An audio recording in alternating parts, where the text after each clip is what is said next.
एक वचन निकाल लेंगे। पहला पतरस 2 अध्याय 20 पद से 25 पद तक पढ़ेंगे। मोनिका पढ़ने में अगुवाई करना है। पहला पतरस 2 अध्याय 20 पद से 25 पद तक पढ़ेंगे। कुछ पढ़ा है क्या?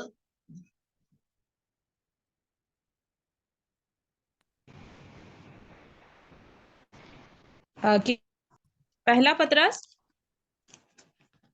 2 अध्याय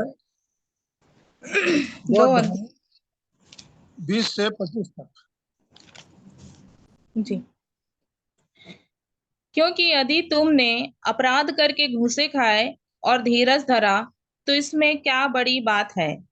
पर यदि भला काम करके दुख उठाते हो और धीरज धरते हो तो यह परमेश्वर को भाता है। और तुम इसी के लिए बुलाए भी गए हो, क्योंकि मसीह भी तुम्हारे लिए दुख उठाकर तुम्हें एक आदर्श दे गया है कि तुम भी उसके चिन्ह पर चलो। न तो उसने पाप किया और न उसके मुंह से छल की कोई बात निकली। वह गाली सुनकर गाली नहीं देता था और दुख उठाकर किसी को भी धमकी नहीं देता था, पर अपने आप को सच्चे न्याय के हाथ में सौंपता था। वह आप ही हमारे पापों को अपनी देह पर लिए हुए क्रूस पर चढ़ गया, जिससे हम पापों के लिए मर करके धार्मिकता के लिए जीवन बिताएं। उसी के मार खाने से तुम चंगे हुए, क्योंकि तुम पहले भटकी हुई भेड़ों की नाई थे, पर अब अपने प्राणों के रखवाले और अध्यक्ष के पास आ गए हो। प्रभु इस वचन के पढ़े और सुने जाने पे आशीष दे। छोटी प्रार्थना करेंगे। धन्यवाद धन्यवाद धन्यवाद धन्यवाद सारी आशीषों के देने वाले पिता परमेश्वर, मेरे उद्धारकर्ता, जीवन के स्वामी, कभी न बदलने वाले पवित्र प्रेमी प्रभु यीशु मसीह के नाम से आपके चरणों पास आते हैं आज की संध्या शाम के लिए और हमारे जिन की सुरक्षा के लिए। और धन्यवाद देते प्रभु आपके अद्भुत योजना के लिए, जिससे फिर से आपने हम सबों के जीवन में जोड़ के संसार से, अंधकार से, मृत्यु से, शरीर से अलग करके अपने नाम की महिमा के लिए आपने हमें इकट्ठा किया। प्रभु हम आपको धन्यवाद धन्यवाद धन्यवाद देते हैं आपके उस प्रबंध के लिए, आपके उपाय के लिए, आपकी योजना के लिए जो आज भी हम सबों के जीवन के लिए आपने रखा प्रभु, ताकि आपके पवित्र आत्मा की उपस्थिति में, पवित्र आत्मा की सहायता में और आपके दास भक्तों में होके प्रभु जी हम उस अनंत जीवन के मार्ग में आगे बढ़ने पाते हैं। ये आपका बड़ा प्यार है प्रभु, हम आपको धन्यवाद देते हैं और इसीलिए प्रभु जी आपने हमें इस संगति को आपने प्रदान किया। प्रभु हम आपको धन्यवाद देते हैं आज के जीवित गवाहियों के लिए। हम आपको जिन्हें आपने हमारे भाइयों के जीवन में और हमारे बहनों के जीवन, हम सबों के जीवन में, प्रतिदिन के जीवन में आप जोड़ते चले जाते प्रभु, ताकि उन जीवित गवाहियों के द्वारा प्रभु जी हम उन आशीषों को अपने व्यक्तिगत, पारिवारिक और कलीसियाई जीवन में प्राप्त करके हम सब आपके नाम की महिमा करने पाते हैं। धन्यवाद धन्यवाद देते प्रभु सारे प्रार्थना विषयों के लिए जो इन गवाहियों के द्वारा हमारे सामने आए प्रभु जी, उन सारे प्रार्थना विषयों को भी हम आप सन्मुख रखते प्रभु। आपको वचन कहता है क्या परमेश्वर के लिए कोई भी कार्य कठिन है। हाँ प्रभु, आपके लिए कोई भी कार्य कठिन और कोई भी कार्य असंभव नहीं है। सारे असंभव को संभव बनाने वाले महान परमेश्वर आप हैं। और इन गवाहियों के द्वारा हमने सुना प्रभु किस रीति से आज भी आप हमारे जीवनों में उस उद्धार के कार्यों को जो मन फिराने के द्वारा प्रभु, जिन्हें आपने आदि से सोच के हमारे जीवन के रखा और एक समय आपने ठहराया, उस समय के साथ आप हम पर अनुग्रह करते चले जाते प्रभु। मैं आपको धन्यवाद धन्यवाद धन्यवाद एक एक गवाहियों के लिए, एक एक प्रार्थना विषयों के लिए मैं आपको धन्यवाद देता। इस सुंदर समय के लिए इससे आपने फिर से चाहा प्रभु जी की कुछ क्षण हम आपके चरणों पास बैठ के आपके वचन को सीखें प्रभु, और आपके पवित्र आत्मा जो हमें सिखाता है प्रभु, हम आपको धन्यवाद देते हैं। सो बोलने में और सुनने में और समझने में आपका पवित्र आत्मा हमें से प्रत्येक की सहायता करने पाए। सो हम सब अपनी जीवनों को, स्थिति, वातावरण को आपके हाथ में, आपके साथ में और आपके पवित्र लहू के बारे में बांधते प्रभु, ताकि प्रभु इस तरह से हर एक व्यवधान यीशु के लहू की सामर्थ्य दूर होने पाए। प्रभु आप दया करें ताकि आपके वचन की आशीषें जो आज की संध्या शाम आपने मेरे जीवन के लिए रखा है प्रभु जी, बड़े उस आत्मा हो के हम सब प्राप्त करके आपके नाम की महिमा प्राण बच सके। तो एक बार फिर से प्रभु जी हम अपने जीवन को आपके लहू बाड़े में सुरक्षित रखते प्रभु। आपने प्रार्थना सुना प्रभु, धन्यवाद देते हैं। सारी महिमा सारी इज्जत आपको देते हैं। दुआ मेरे उद्धार करता जीवन के स्वामी प्रभु यीशु मसीह के नाम से मांगते हैं, सुनिए और ग्रहण करिए, आमीन। एक वचन यहाँ पे जो हम देखना चाहते हैं, पहला पतरस 2 अध्याय का 20 पद से 25 पद तक हमने पढ़ा, परंतु यहाँ पे 21 पद को मैं एक बार फिर से पढ़ना चाहूंगा। और तुम इसी के लिए बुलाए भी गए हो, क्योंकि मसीह भी तुम्हारे लिए दुख उठाकर तुम्हें एक आदर्श दे गया। हमारे जीवन में एक बुलाहट हुई, अर्थात वहां से मैंने एक गवाही को रखा। मत्ती 3 अध्याय का 2 पद, मत्ती 4 अध्याय का 17 पद, जहाँ पे यूहन्ना बपतिस्मा देने वाले ने प्रचार किया यीशु मसीह के आगमन की, और स्वयं प्रभु यीशु मसीह ने इस बात को कहा कि मन फिराओ क्योंकि स्वर्ग राज निकट है। और ये बुलाहट जो आज हमारे जीवन के लिए, परंतु पतरस यहाँ पे जो इस बात को कह रहा है कि मसीह भी तुम्हारे लिए दुख उठाकर तुम्हें एक आदर्श दे गए, मतलब मसीह आज हमारे लिए एक उदाहरण, एक दृष्टांत, एक आदर्श के रूप में उन सारे बातों को हमारे जीवन के लिए रखना चाहता है। और पतरस एक बात को यहाँ पर बड़े स्पष्टता के साथ कहता है कि उसके चिन्हों पर चलो, मतलब वो हमारा प्रभु जो मसीह जो है हमारा आदर्श है, वो हमारा उदाहरण है, और कुछ चीजों के उनकी चिन्हों पर आज हमें चलने के लिए पतरस यहाँ पे एक बात को, क्योंकि इसी बात की यहाँ पे कह रहा है कि तुम इसी के लिए बुलाए भी गए हो। शायद दुख संकट जो हमारे भाई शंकर लाल के जीवन में आया, इस परिस्थिति ने, बहुत सारे अनुभवों को प्रभु ने उनके जीवन में ला के उस बड़े उद्धार को, उस बड़े छुटकारे को उसके जीवन में पूरा किया। एक समय दिया उसके जीवन में प्रभु ने कि तू जो कुछ कर सकता है कर ले, बैगा गुनिया और जादू टोना पूजा पाठ जो भी करना है तू सब बातों को कर ले, तब तो प्रभु यीशु मसीह के पास आना। हमारे जिन भाइयों ने, जिन प्रभु के दासों ने भाई की सहायता किया, मैं धन्यवाद देता हूँ, ताकि किसी रीति से एक बहुमूल्य आत्मा जो आज संसार में पड़ा हुआ है, किसी भांति वहां से निकल के प्रभु के प्यार को पहचान सके। वचन कह रहा है कि तुम इसीलिए, तुम्हारी बुलाहट इसीलिए है, तुमने इसीलिए पश्चाताप किया, तुमने इसीलिए मन फिराया, तुम इसीलिए प्रभु की देह में शामिल किए गए हो। तब आगे कह रहा है 22 पद को अगर हम ध्यान देंगे तो वहां पे लिखा है किस चिन्हों पर हमें चलने की आवश्यकता है। ना तो उसने पाप किया, पहली बात यीशु मसीह के जीवन में पाप नहीं था, वो निष्पाप था। दूसरा कुरिन्थी 5 अध्याय के 21 पद को पढ़ेंगे, वहां पे लिखा है जो पाप से अज्ञात था उसी को हमारे लिए पाप ठहरा दिया ताकि हम परमेश्वर उसकी धार्मिकता बन जाए। पढ़िए तो उस वचन को, दूसरा कुरिन्थी 5 के 21 पर। जो पाप से अज्ञात था उसी को उसने हमारे लिए पाप ठहराया कि हम उसमें होकर परमेश्वर की धार्मिकता बन जाएं। हाँ, पर यीशु मसीह में होकर हम परमेश्वर क्या बन जाए, धार्मिकता बन जाए। मतलब वो मसीह में कोई पाप नहीं था, परंतु उसी में होके सारे पाप को लाद कर हमारे लिए परमेश्वर ने एक योजना को बना दिया ताकि हम उसमें मसीह में होके परमेश्वर की धार्मिकता बन जाए। तो यहाँ पे 32 पद में पाप किया और ना उसके मुंह से छल की कोई बात निकली, वह गाली सुनकर गाली नहीं देता और दुख उठाकर किसी को धमकी नहीं देता था, पर अपने आप को सच्चे न्याय के हाथ में सौंपता था। 5-6 बातें यहाँ पर लिखा हुआ है, और ये सारी बातें आज हमारे जीवन में जो उद्धार पाए लोग हैं, जिन्होंने पश्चाताप के, जिन्होंने मन फिरा है, हमारे व्यक्तिगत जीवन को हम बड़े बारीकी से देखें। मतलब किस रीति से तो शैतान हमारे जीवन में इन कारणों को लाता है ताकि हम इसमें फंसते चले जाए। मतलब यहाँ पे ना तो उसने पाप किया, ना कोई छल की बात, वह गाली सुनकर गाली नहीं देता, दुख उठाकर किसी को धमकी नहीं देता, वह अपने आप को सच्चे न्याय के हाथ में सौंपता। आज भी हमें इस जीवन के साथ जब प्रभु ने हमें जीवन दिया तो प्रतिदिन हमें प्रतिपल अपने जीवन को प्रभु के हाथ में सौंपने की आवश्यकता है। प्रभु ये जीवन अब आपका है, आपके चिन्हों पर मैं चलूं क्योंकि आप ही मेरे आदर्श हो, आप ही मेरे सब कुछ हो। मतलब सबसे बड़ी बात वो हमारा क्या मालूम, आज के युग में अगर हम तुलना करें तो आज वो हमारा क्या है, आधार है। आधार मतलब सरकार क्या बना दिया आधार में, जिसके बिना हम कुछ भी नहीं कर सकते। तो प्रभु आज हमारा आधार है। आत्मिक जीवन में उसके बिना हमारा कुछ भी नहीं होगा।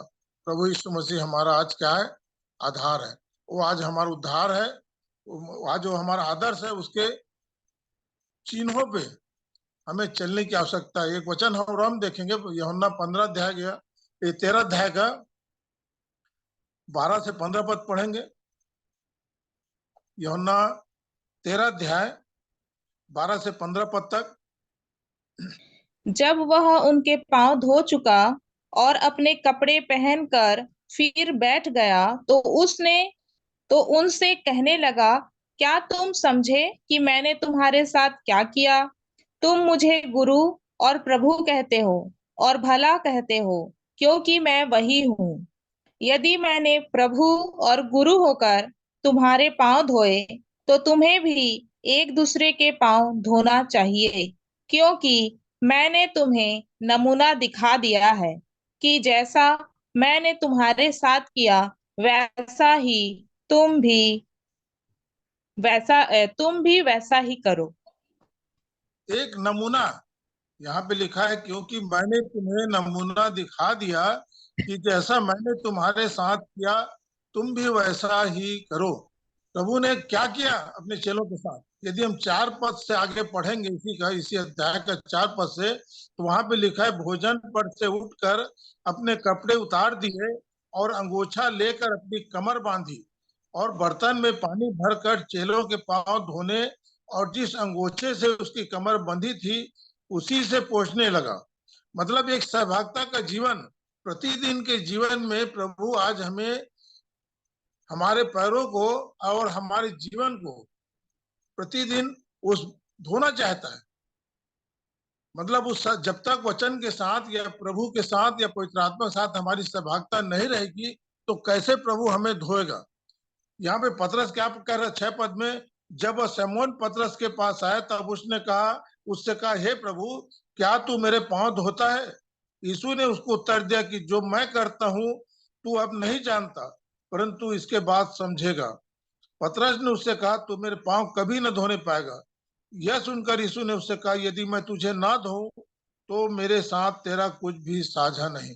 प्रभु आज भी प्रतिदिन के जीवन में, अर्थात उनके जीवन में जिनके जीवन में उद्धार का अनुभव है, जिन्होंने पश्चाताप किया, जिन्होंने मन फिराया और जिन्होंने उस गवाही के साथ बपतिस्मे को दिया, अर्थात प्रभु की देह की सहभागिता को पाया, उन्हें प्रतिदिन इस वचन के द्वारा धुलने की आवश्यकता है, ताकि हम प्रतिदिन वचन में धुलते हुए उस शुद्धता को और पवित्रता को प्राप्त करें। इसीलिए 13 पद में कह रहा है, तुम मुझे गुरु और प्रभु कहते हो। हम सब कुछ कह रहे हैं प्रभु को, गुरु भी कह रहे हैं, स्वामी भी कह रहे हैं, सब कह रहे हैं, और ये भला ही कहते हो, क्योंकि मैं वही हूँ। यदि मैं प्रभु और गुरु होकर तुम्हारे पांव धोए, तो तुम्हें भी एक दूसरे के पांव धोना।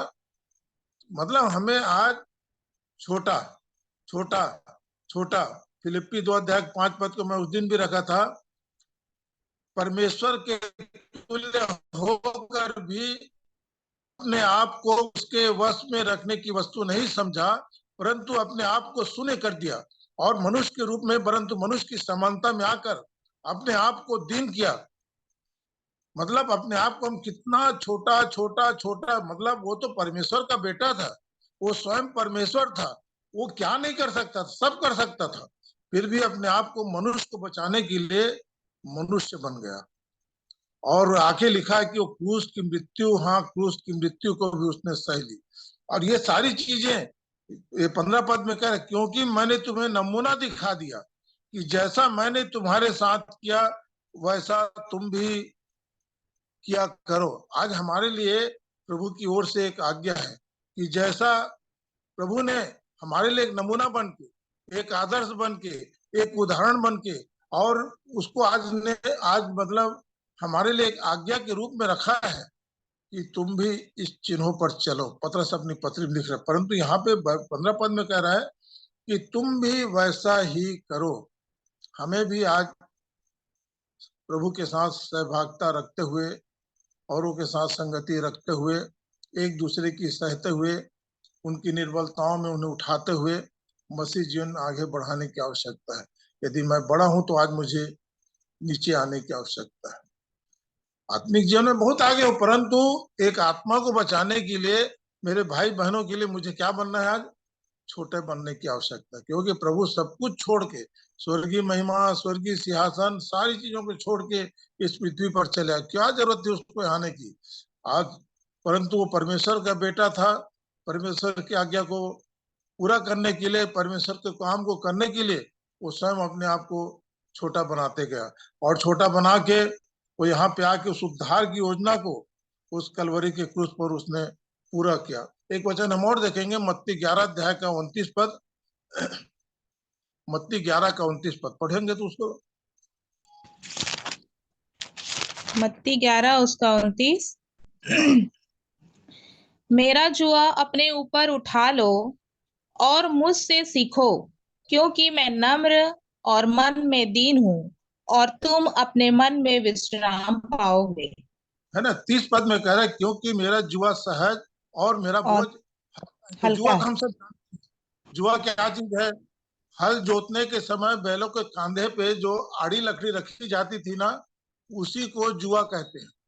और उसको अच्छे से दूसरा कुरिन्थी 6 अध्याय के 16 पद में समझा रहा है कि आसमान जुए में मत जूतो। मतलब मसीह और बलियाल का क्या लगाव? आज हम इस युग में या इस संसार में जब हम जी रहे हैं ना, तो बहुत जगहों में हम क्या करते हैं? समझौतावादी हो जाते हैं। अरे थोड़ा सा ऐसा तो चलता है। मसीह जीवन में समझौता नहीं। मेरा जुआ अपने ऊपर उठा लो, मतलब मसीह की समानता को हमें प्राप्त करने की आवश्यकता है।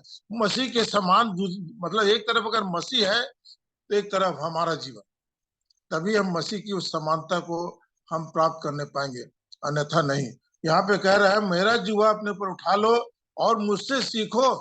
आज हमको प्रभु से फिर यहाँ पे कह रहा है, वहां पे 15 यूहन्ना 13 के 15 में कहा था कि मैंने नमूना दिखा दिया, परंतु यहाँ पे कह रहा है कि मुझसे सीखो। आज हमें अपने प्रभु से कुछ बातों को सीखने की आवश्यकता है। कि प्रभु वो क्या कह रहा है? आगे कह रहा है, क्योंकि मैं नम्र और मन में दीन हूँ।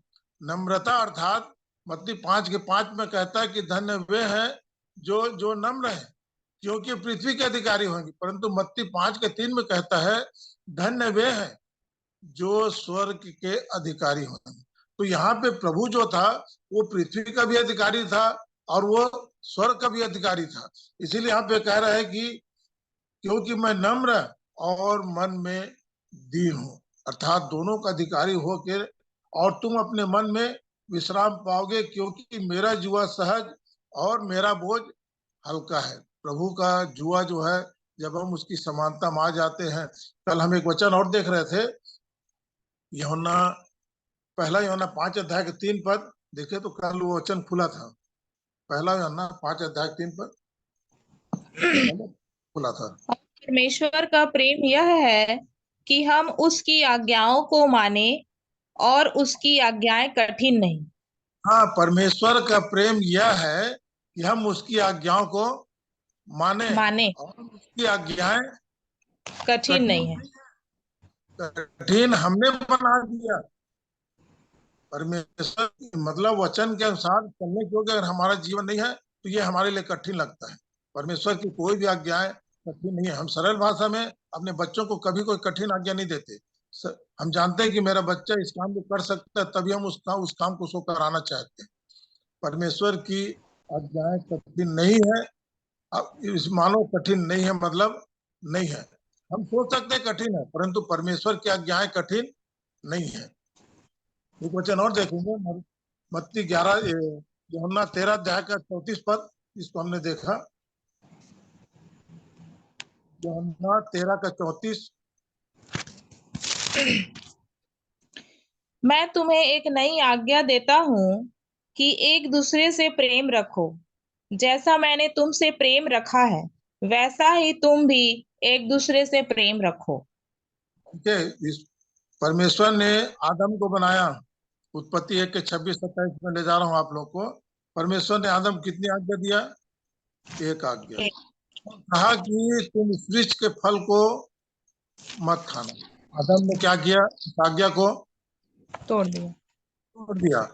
फिर परमेश्वर ने इस्राएली प्रजा को मिस्र देश से छुड़ा के मूसा के द्वारा लाल समुद्र को पार करके लाया। फिर मूसा के द्वारा उस 10 आज्ञा को उसको दे दिया। किसको दे दिया? इस्राएलियों को। संभव था? इस आदम को परमेश्वर ने अपने हाथ से बनाया, वो आदम एक आज्ञा को नहीं माना। अब यहाँ जिस प्रजा को मिस्र संसार से छुड़ा के ला रहा है, उसके आगे परमेश्वर ने 10 आज्ञा को, ये सिर्फ परीक्षा लेने के लिए परमेश्वर ने उसके जीवन में किया। तब आगे चल के अगर हम देखें, मत्ती 5:17 में कहता है कि मैं व्यवस्था को लोप करने नहीं परंतु पूरा करने के लिए आया हूँ। प्रभु यीशु मसीह सारी व्यवस्था को अपने होके पूरा करके यहाँ पे एक आज्ञा फिर अपने चेलों को दे रहा है। नई आज्ञा क्या कह रहे? नई आज्ञा में मैं तुम्हें एक नई आज्ञा देता हूँ कि एक दूसरे से प्रेम रखो जैसा मैंने तुमसे प्रेम रखा। कैसा प्रेम रखा प्रभु ने हमसे? हमें सोचने की आवश्यकता है कि प्रभु ने कैसा हमसे प्रेम रखा। यहाँ पे लिखा है जैसा मैंने तुमसे प्रेम रखा। कैसा प्रेम रखा हमसे? देखिए, एक वचन देखें तो उस वचन को समझ जाएंगे। पहला यूहन्ना 3:16 पढ़िए। पहला यूहन्ना 3:16 हमने प्रेम इसी से जाना कि उसने हमारे लिए अपने प्राण दे दिए और हमें भी भाइयों के लिए प्राण देना चाहिए। उसने हमारे लिए क्या दिया? प्राण प्राण दिया। दिया। हाँ, प्रभु ने मुझे बचाने के लिए अपना प्राण को उस कलवरी के क्रूस पर दिया। हम सब उसी के लहू द्वारा खरीदे गए, हम सब उसी के लहू द्वारा बचाए गए। तुम्हें भी प्राण देना है अपने भाइयों के लिए, उन आत्माओं के लिए जो आज अंधकार में है, उनके लिए। आज हमारे पास क्या प्रयास है? यहाँ पे कह रहे जैसा मैंने तुमसे प्रेम रखा, मतलब प्रेम बलिदान के द्वारा पूरा हो रहा है। प्रेम, और हमें भी बलिदान करने की आवश्यकता है। इसलिए यीशु मसीह ने कहा जो अपने आप को, वो मेरा चेला नहीं। मतलब यहाँ तक कि हमें अपने आप का भी इनकार करने की आवश्यकता है कि मैं कुछ नहीं हूँ। जब तक वो सारी चीजें हमारे जीवन में नहीं आएगी तो समझ लीजिए हमारे जीवन के द्वारा बलिदान पूरा नहीं होगा। जैसा मैंने तुमसे प्रेम रखा वैसा ही तुम भी एक दूसरे से प्रेम रखो। यदि आपस में प्रेम रखोगे तो इसी से सब जानेंगे कि तुम मेरे क्या हो? चेले हो। और ये आज्ञा क्या है? पहला यूहन्ना 5:3 के अनुसार हमें कठिन लगेगा, शायद इस आज्ञा को हम पूरा नहीं कर पाएंगे, परंतु आज्ञाएं कठिन नहीं है। परमेश्वर आज हमारे लिए सब आज्ञाओं को सरल करके रखा, क्योंकि हमारे उस सब कामों को प्रभु ने अपनी देह में पूरा कर दिया। आज वो हमारे लिए नमूना बन गए, हमारे लिए आदर्श बन गए, हमारे उदाहरण बन गए। और वो कह रहा है मत्ती 11:29 में, मुझसे सीखो यदि हम उसके चिन्हों पर चलना चाहेंगे, यदि यीशु मसीह के स्वभाव से यदि हम कुछ सीखना चाहेंगे तो हमारे लिए कोई भी कार्य कठिन और कोई भी कार्य संभव नहीं होगा। और एक वचन हम और देखेंगे यहाँ पे, वो वाला वचन कुलुसी 3:13 कुलुसी 3:13। 5 मिनट और है, बस 5 मिनट और बचा है। कुलुसी 3:13। और यदि किसी को किसी पर दोष देने का कोई कारण हो तो एक दूसरे की सह लो और एक दूसरे के अपराध क्षमा करो। जैसे प्रभु ने तुम्हारे अपराध क्षमा किए वैसे ही तुम भी करो। प्रभु ने तुम्हारे अपराध क्षमा किए वैसे ही तुम भी करो। हम प्रार्थना भी करते हैं, वो चेलों को जिस प्रार्थना को प्रभु ने सिखाया, जैसे तूने जैसे हमारे अपराध को क्षमा किया वैसे हम भी दूसरे के अपराध को क्षमा करते हैं। सच में वो जीवन है हमारे पास।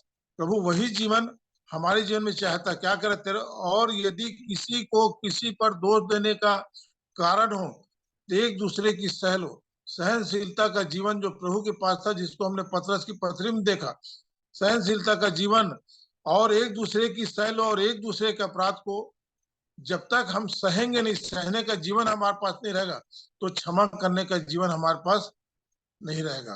दोनों जीवन, सहने का जीवन और क्षमा करने का जीवन, क्योंकि इस काम को प्रभु ने करके दिखाया।